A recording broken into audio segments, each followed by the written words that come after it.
Hello friends, welcome to my new blog. তোমরা সবাই কেমন আছো? আমি ভালো আছি।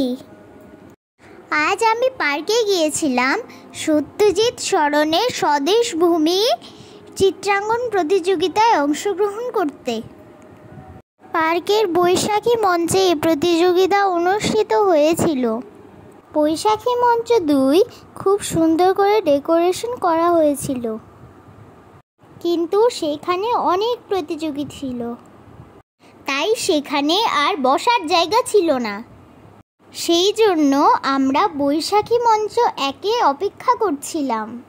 ইয়ে, আমাদের বসার ব্যবস্থা করে দেওয়া হয়েছে। এই জায়গাটা ব্রহ্মপুত্র নদীর খুব কাছাকাছি।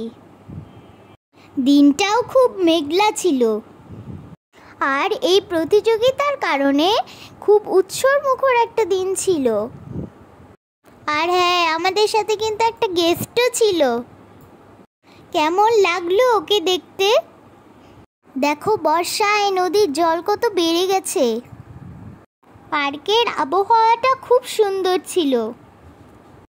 আমরা একদম প্রকৃতির সাথে মিশে ছবি আঁকছিলাম।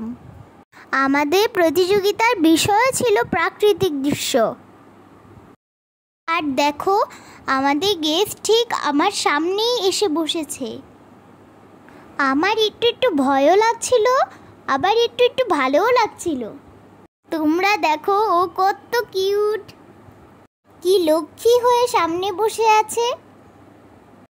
কিন্তু হ্যাঁ, ও কিন্তু আমাদেরকে একটু ডিস্টার্ব করেনি।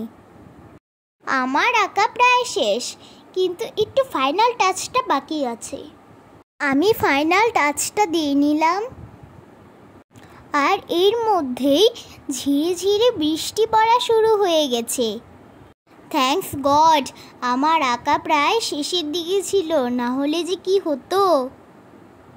এই দেখো আমার ছবি, কেমন লেগেছে কমেন্ট বক্সে জানাবে।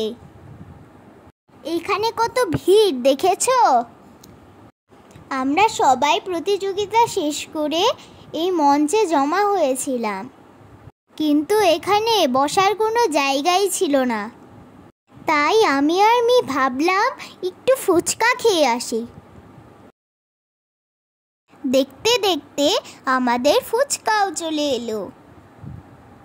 আর ফুচকাটা কিন্তু খুব ইয়াম্মি ছিল।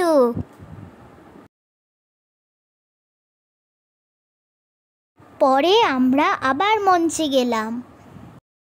প্রধান অতিথিরা চলে এসেছিল। তারা খুব ভালো ভালো কথা বলছিল। ইয়ে, আমার নাম অ্যানাউন্স হয়েছে।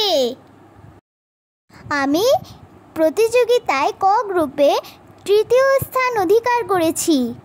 সবাই আমার জন্য আশীর্বাদ করো। Bye bye.